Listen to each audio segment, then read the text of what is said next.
Pernah nggak sih kamu ngerasain kerja terus tapi nggak maju-maju?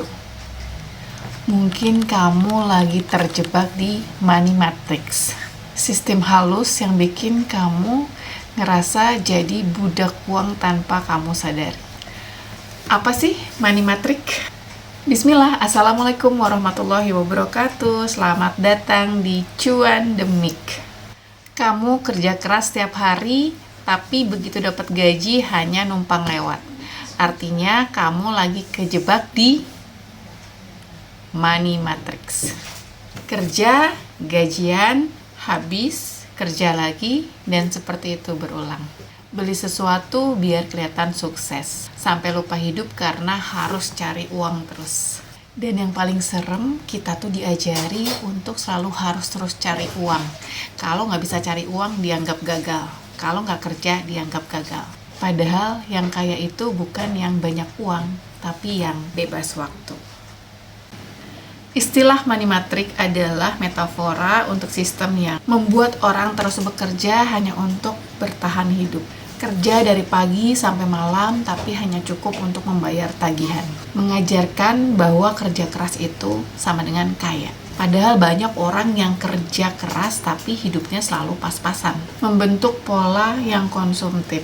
Disuruh beli, upgrade, nyicil supaya terlihat sukses. Padahal makin kejebak hutang, mengikat lewat ketakutan. Takut miskin, takut gagal, takut nggak punya status sosial. Makanya terus bekerja, terus membeli, dan membuat waktu kita jadi milik orang lain. Kamu jual waktu 8 jam per hari demi gaji tetap, tapi lupa cara punya hidup sendiri. Gimana sih caranya keluar dari money matrix? Yang pertama, kamu harus sadar dulu kalau kamu itu lagi dijerat sistem. Kesadaran adalah langkah pertama. Jadi kalau kamu belum sadar, artinya kamu masih nyaman jadi budak sistem. Yang kedua, ubah tujuan. Dari kerja untuk mendapatkan uang, jadi uang yang bekerja untuk kita. Caranya belajar aset digital, bisnis, investasi, biar uang yang kerja untuk kita, jangan kamu terus. Yang ketiga, latih minimalis mindset. Semakin sedikit keinginan palsu, semakin bebas hidupmu. Yang keempat, bangun income dari skill, bukan waktu.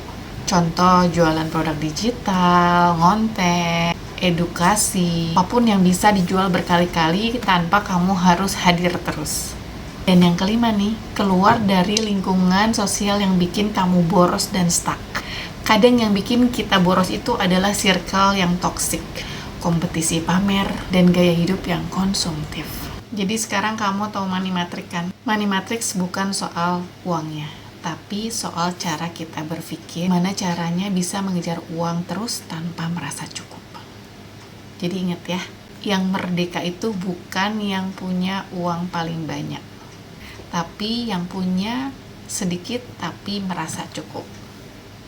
Yang mau bebas dari money matrix, DM ya, saya kasih tahu caranya. Sampai jumpa di video selanjutnya, semoga bermanfaat. Jangan lupa like, comment, and subscribe. Cuan Demik. Wassalamualaikum warahmatullahi wabarakatuh.